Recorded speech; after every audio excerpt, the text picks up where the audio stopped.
Entrepreneurship, wisdom to wealth. Welcome to Entrepreneurship, Wisdom to Wealth.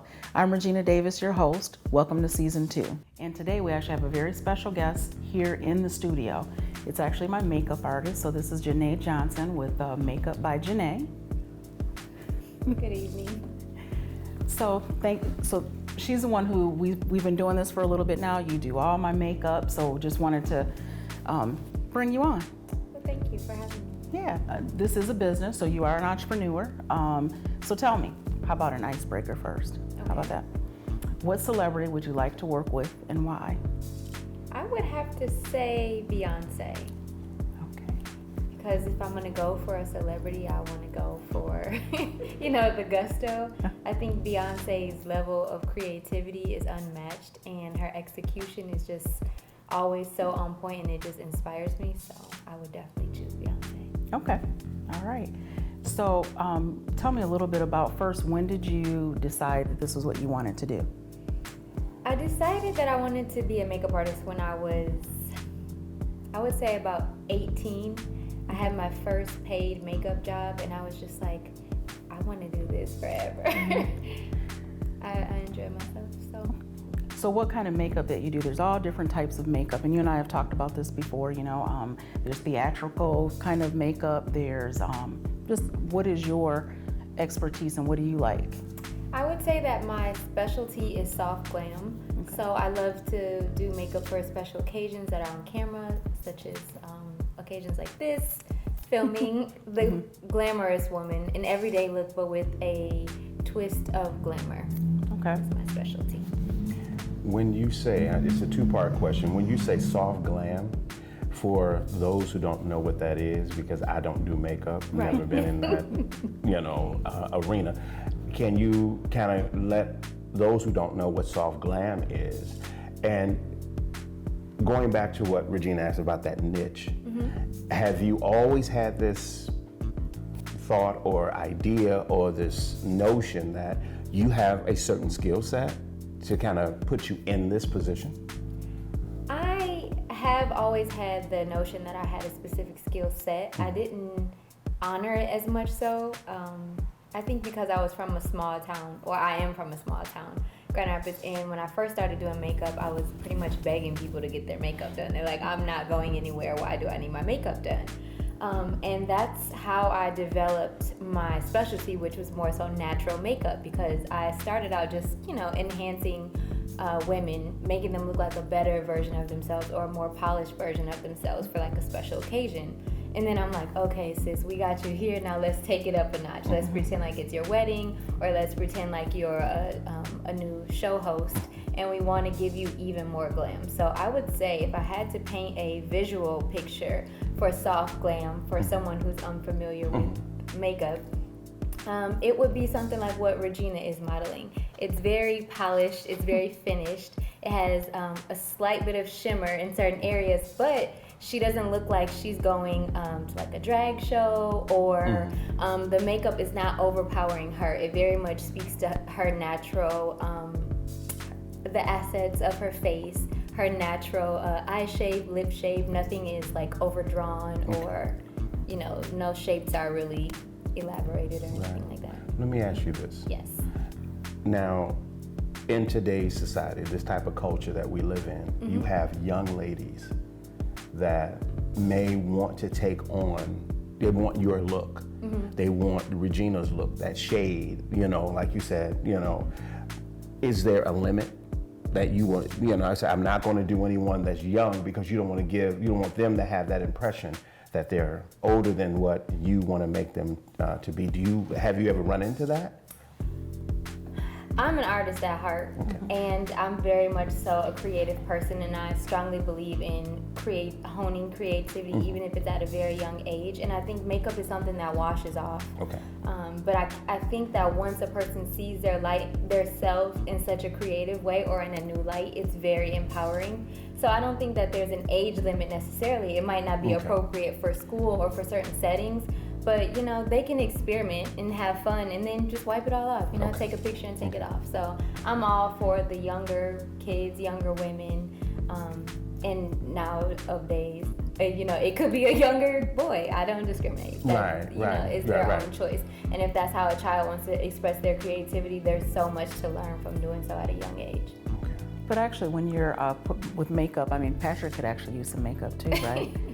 Sure. I always tell men that all the men that you see on the sports shows such as ESPN, Right. When they're doing interviews like that, especially if they're bald, they're all getting powder. And if it's a huge production, everyone is getting makeup before that production. You will not see a celebrity go down the red carpet with zero makeup or zero type of cosmetic enhancement. Now, is Very it makeup unlikely. or is it a foundation? Well, so there's different types of foundation. Okay. You could use a liquid, you could use a cream, you could use a powder. Okay. Actually, in most cases, men are going to use something simple like a powder. Powder, okay. All right. In my experience. So what steps did you take? Because this is about entrepreneurship, and you are an artist, but you actually have a business. And so what things did you put in place first, I guess, to get your business structured, and where do you see it? I guess eventually, what types of things are you doing? That's almost like a 3-part question, if you can remember all of that. Okay. So what did I do to first get my business going? Yep. I would say I really started with a lot of practice and then also a lot of studying. So when I first started makeup, I would just do makeup on anybody with anything. I'm like, oh, old crusty eyeliner, I'm like, Mom, you want some eyeliner? Anyone who would let me play on their face, I would do their makeup. And in makeup, the biggest teacher for me has been trial and error, because everyone's face is different, everyone's skin tone, their facial features are all different. So if you think that you're just gonna practice on yourself and be a great artist, then things don't work like that. You have to learn. So I studied, and then I would say that I did also study the business side of being a makeup artist. So I had to dig deep and do like research online, on YouTube. I studied from other business professionals on the behind the scenes, part of the makeup business. So what kinds of things are behind the scenes? There's a lot of contracts going on, especially if you have like big productions or if you have weddings. You need to make sure, you also need to balance your schedule or work out your schedule. That's a big thing. So I would say contracts, scheduling, sanitation is a huge part of makeup. In addition to the skill, you have to be sanitary, especially with COVID now, even more so. Makeup has always been a field where you need to be very specific on your sanitation practices, but they're even more so a big deal with COVID. So there's so much that goes into being. And so, so you've done this since you were 18. You were interested since you were 18. Yes. So now you're older, obviously. And so what kinds of things are a little bit. What now are you, what are you now aspiring to do? Because I know that you're sort of expanding things. You even have a business inside of a business, right? So tell us a little bit about that.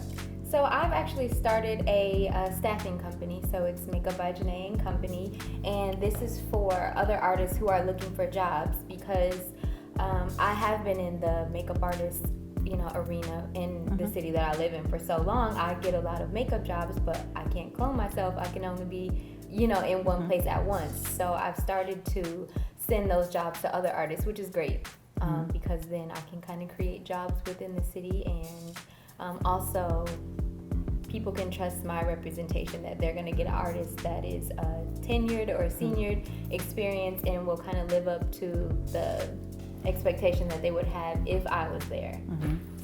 And so I know that you're doing additional training. You're in beauty school now. Yes. So explain some of the license, because I know that when you were in another state, it was a certain kind of certification, and now you're here. Explain some of that, if people may want to know. So it's called the law of reciprocity when it comes to like credit hours and education within the beauty industry. And before, I was working off my certification when I was living and working in Georgia, my certification as a makeup artist. But then moving to Michigan, I learned that in order to keep going in the beauty industry, that I need to be licensed. So I actually, after over 10 years in the business, decided to go back to cosmetology school, which allows me to practice hair and makeup, and then also offer other services related to skincare.